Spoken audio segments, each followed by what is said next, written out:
This is Graydon Miller. I am reading from Patricio X. Maya's novel, Reggaetón Cruise. The chapter, A Landscape by Cezanne, Random Acts of Senseless Violence. Reggaetón Cruise, published by Graydon Miller Books. A Landscape by Cezanne, Random Acts of Senseless Violence. Yusuke Furukawa, their girlfriend's famous brother, was instantly recognizable, tall, bleach-haired, and no older than 17. Garzón honked and waved with a smile. Yusuke grabbed his Givenchy bag and jumped into the yellow Camaro. They drove in near silence to the Trump Hotel in Sunny Isles. Warner Music Japan had gotten the presidential suite as a show of support for their A-lister. It was supposed to be a secret. Still, somehow, the media had found out about Yusuke's arrival. TV trucks from all over Asia were camped out in the hotel's surroundings.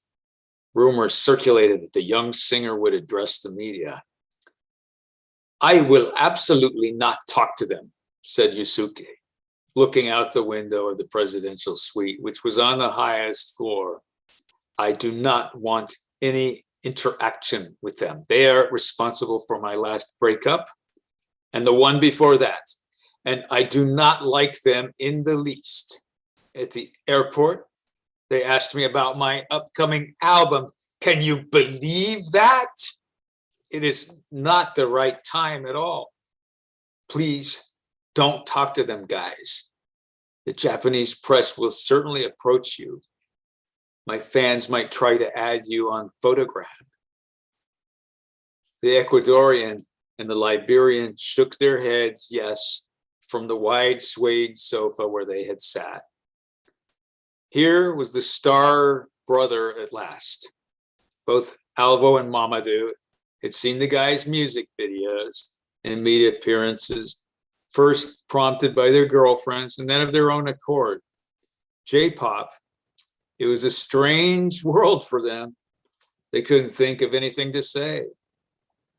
The seconds added up uncomfortably.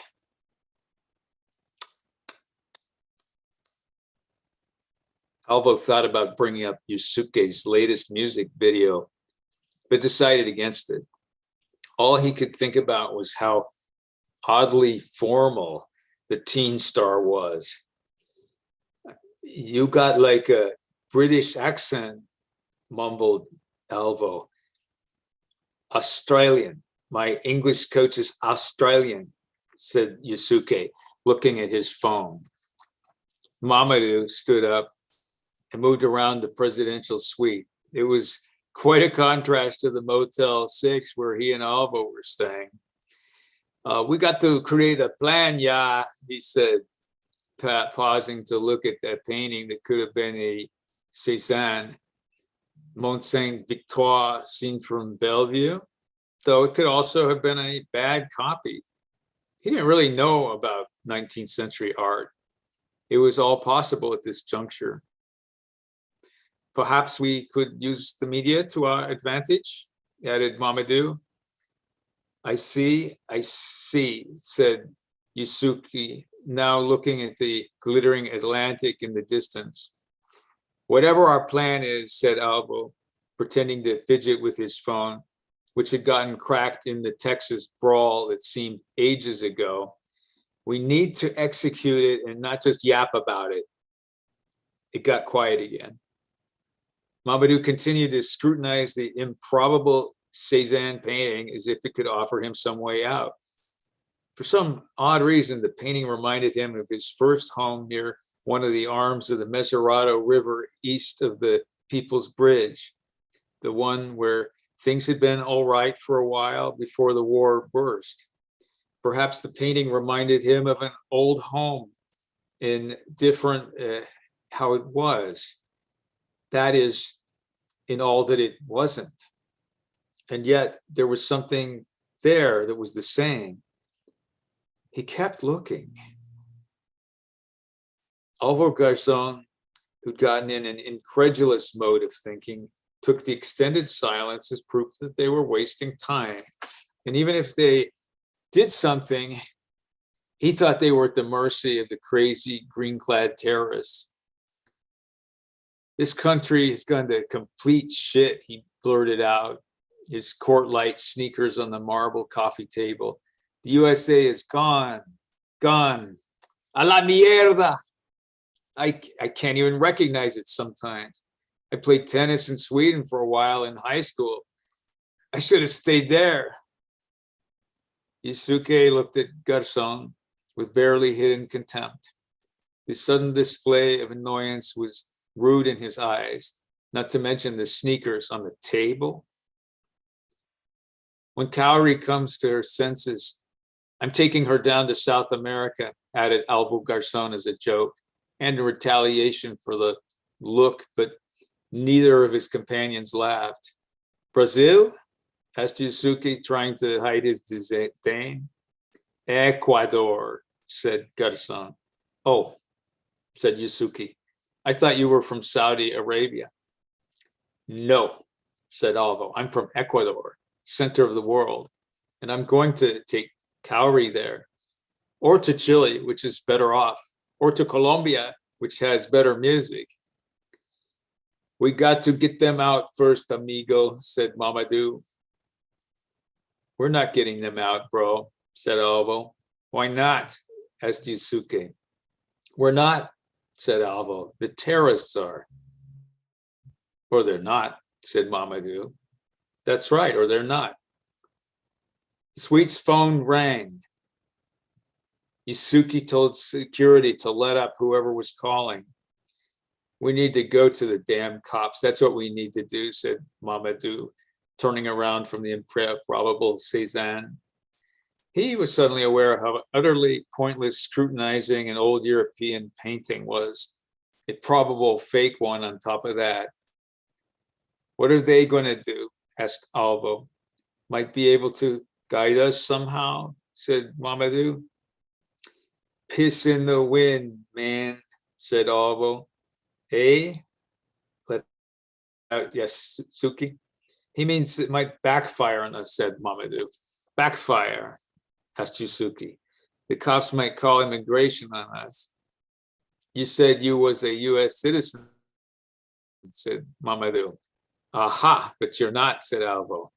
Let me worry about my legal status, asswipe, said Mamadou, stepping up. Wait, said Yusuke.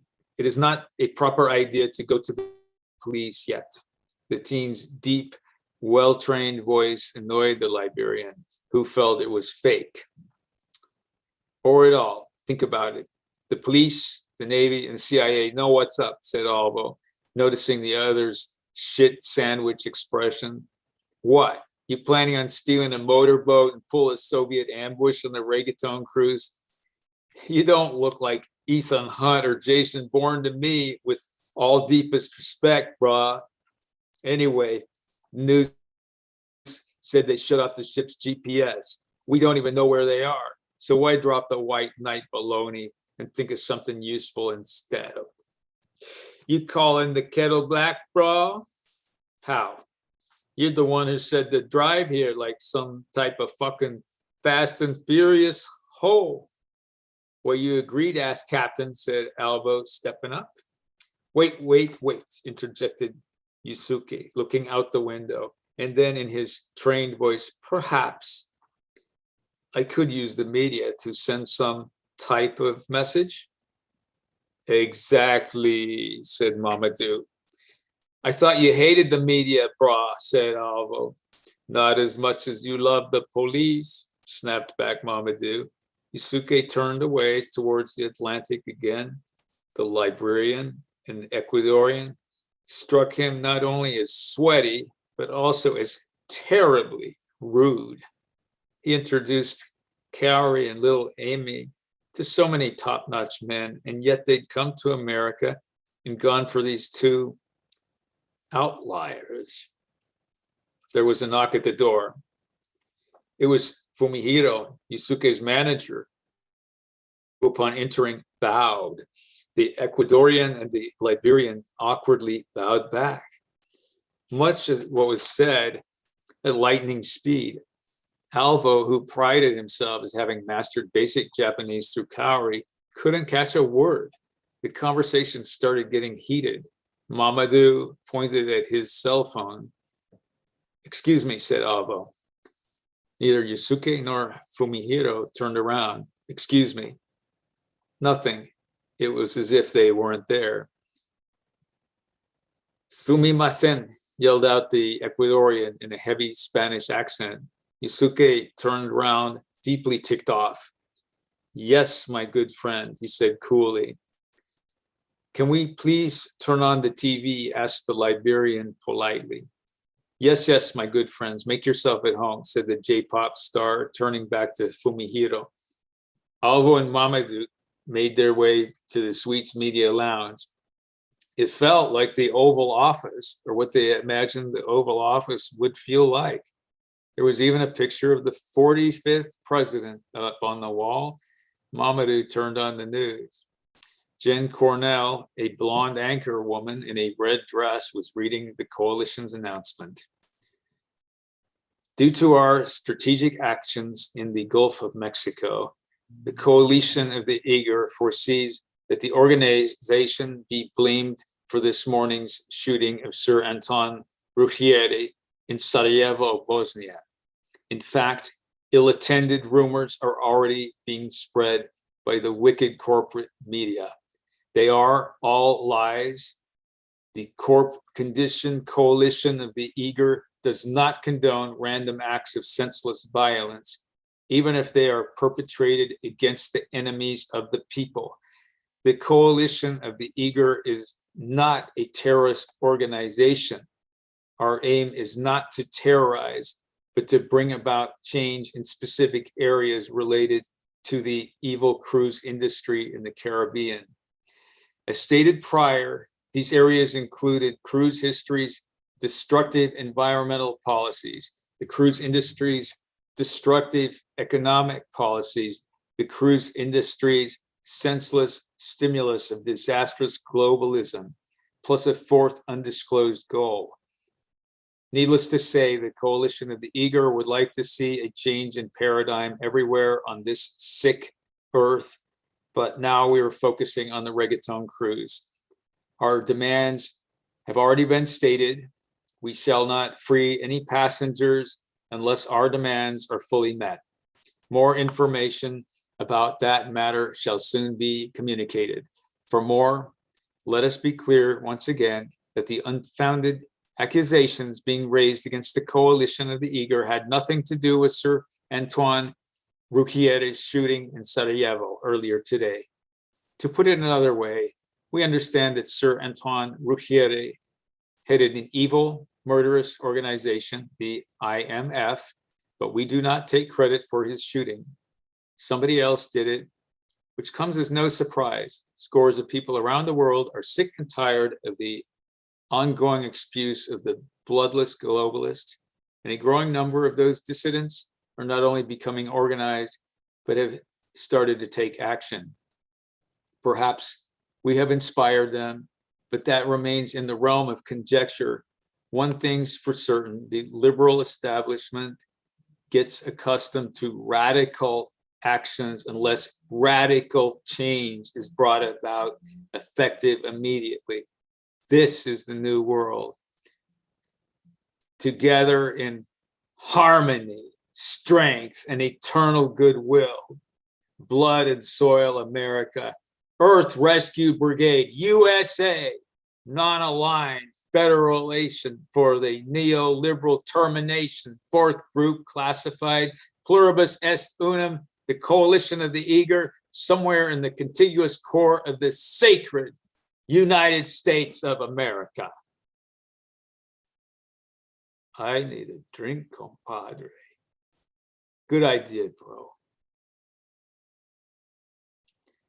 Though Ty tried to hold it back in her voice tension, it could be perceived on Jen Cornell's brow as she introduced the foreign correspondent. And now to Tim Collins, live from Sarajevo. As most of our viewers know by now, said Collins security camera images of the shooting of the International Monetary Fund's president, Sir Anton Ruggieri, near the Bosnia Convention Center were made viral today, shocking the world, particularly due to the emergency developments in the Gulf of Mexico, where a cruise ship was seized by a multi-cell North American organization. There were subsequent unconfirmed reports that Sir Anton Ruggieri has been pronounced dead on arrival at the Sarajevo National Hospital at the center of the city. Due to security measures around the hospital, it has been possible to confirm the reports. However, succinct memo from the Belgian embassy, which has been sanctioned by officials in Brussels, confirms that indeed Sir Antoine Ruggieri, president of the IMF, or late president of the IMF, excuse me, was declared deceased upon arrival in the Sarajevo National Hospital, as the early unconfirmed reports had stated. It has been officially confirmed now, Jen, and Fox News viewers back in the United States. And well, first of all, we want to send our condolences to Mr. Ruggieri's family. That's all I have for now, Jen, unless you have any more questions. Yes, I'm, as you said, first of all, our condolence goes out to Mr. Ruggieri's family. I understand Mr. Ruggieri, who was born in Belgium, was a father of 3 children, 2 of whom go to college in the United States. Yes, that's correct, Jane. My question for you is, what will happen to the International Monetary Fund's convention, which had controversial market integration negotiations taking place, in particular between Russia and the West? Will the convention still go on, Tim? No, Jen, the conventions between economic and political leaders of North America, Europe, and Russia have been called off. Is that official? Yes, the IMF issued a press release minutes ago. Also, I had a chance to personally speak to Petros Demetrios, the agency's press secretary, who confirmed the cancellation. Will the economic and political leaders be heading back home right away? Yes, some have already left, I'm aware. What about the alleged shooter? Has he been apprehended? Well, as you know, the alleged shooter appears in the security video that has now been watched over 1,000 million times, making it the most viral video of all time. And it's a rather clear image. Security cameras have come a long way. As you know, they can be combined with facial recognition technology devised in England. It's been reported here that the alleged shooter has been apprehended by Bosnian authorities. What I can tell you is there are credible reports that the alleged shooter has been detained, not by Bosnian authorities, but by CIA operatives who are now negotiating jurisdiction with the Bosnian European Union authorities. However, all of this, as of now, remains yet unconfirmed. We will certainly keep following this story closely, Tim. Thank you, Tim Collins from Sarajevo. Please take care of yourself. It's a tremendously volatile situation. Thank you. Thank you, Jen. Regards to all back home. Thank you, Tim. That was Tim Collins reporting live from outside the Sarajevo National Hospital in Sarajevo, Bosnia. And now, after a pause, we're going to talk to our panel of experts here in Chicago, who will try to make sense of an incredibly complex set of events. Alvo Garzone turned the television off. Let's go fucking grab a drink, bro, he said. That shit's too over the top. Mamadou got up and stretched his arms over his head. You are right, repeated the Liberian, taking one last glance at the improbable Cezanne painting. Let's go. We're heading to the hotel bar, said Alvo out loud as they walked out to the main room. But neither Yusuke nor Fumihiro were there anymore. There was a well-dressed older lady with short hair in the room instead. She bowed.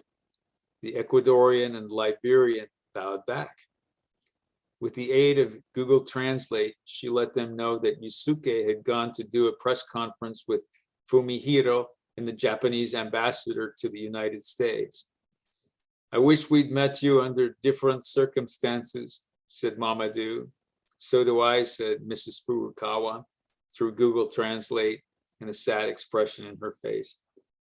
Alvo, who wished he'd been better dressed to meet her, awkwardly asked if she wanted to come to the lounge with them. She said her husband was soon arriving at Miami International. They offered to take her. She said Fumihiro was already at the Porte Cocchiere. Alvo and Mamadou bowed. Just then, somebody knocked at the door. It was a Miami Police Department detective, Juan Ramirez. The cop had lots of acne on his face. For some reason, the Trump Hotel suddenly felt like a set of a bad detective flick or the center of an old neglected nightmare. You cannot talk to anybody about what I'm about to tell you, were the first words out of this detective's unusually large trap. That was the chapter from Patricio Aki's Maya's new novel, Reggaetón Cruise, from Grady Miller Books. It was the Landscape by Cezanne and Random Acts of Senseless by Reggaetón Cruise from Grady Miller Books.